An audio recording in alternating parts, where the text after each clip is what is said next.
हिडिंबा तथा घटोत्कच को छोड़ने के पश्चात पांडव अपनी माता कुंती के साथ किसी सुरक्षित स्थान की खोज में आगे बढ़े। मार्ग में उनकी भेंट वेद व्यास से हो गई। वेद व्यास ने उन्हें एकचक्रा नगरी में निवास करने की सलाह दी। वे एकचक्रा नगरी में एक ब्राह्मण के घर में रहने लगे तथा भिक्षा मांगकर जीवन यापन करने लगे।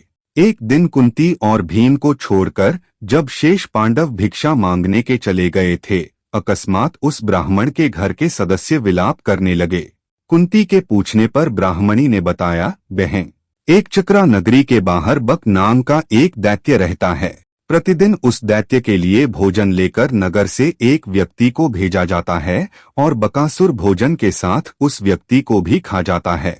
आज हमारे घर से एक सदस्य भेजने की बारी है। ब्राह्मणी के वचनों को सुनकर कुंती ने कहा, तुम चिंता मत करो।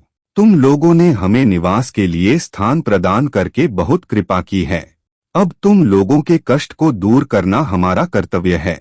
मैं तुम्हारे घर के सदस्य के बदले अपने पुत्र को बकासुर के पास भेज दूंगी। इस पर ब्राह्मणी बोली, जो मेरे शरणागत हैं, उन्हें मैं विपदा में कैसे डाल सकती हूँ? कुंती ने कहा, बहन, तुम तनिक भी चिंता मत करो। मेरा पुत्र इतना शक्तिशाली है कि ऐसे दैत्य उसका कुछ भी नहीं बिगाड़ सकते। कुंती ने भीम को बक दैत्य के पास रात्रि में चले जाने की आज्ञा दी। बकासुर के भोजन से भरी गाड़ी के साथ भीम वहां जा पहुंचे जहां बकासुर रहता था और उसके द्वार में जाकर उसको आवाज लगाने लगे। दैत्य के बाहर आने पर भीम ने उसके भोजन को स्वयं खाना आरंभ कर दिया। एक मनुष्य को अपना भोजन खते देखकर बकासुर के क्रोध की सीमा न रही और वह भीमसेन पर टूट पड़ा। भीम ने उसकी परवाह न करते हुए समस्त भोजन को खा डाला। फिर डकार लेते हुए बोले, चलो अब तुझसे निबटता हूँ।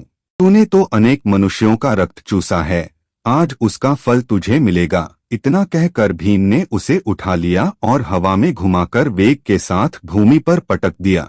पृथ्वी पर गिरते ही उसके प्राण पखेरु उड़ गए।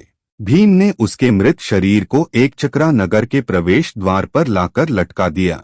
प्रातःकाल जब एकचक्रा नगर के निवासियों ने बकासुर की लाश को द्वार पर लटकते देखा तो उनकी प्रसन्नता की सीमा न रही। यदि आपको यह वीडियो पसंद आया हो तो इसे लाइक, शेयर और सब्सक्राइब करना न भूले। धन्यवाद।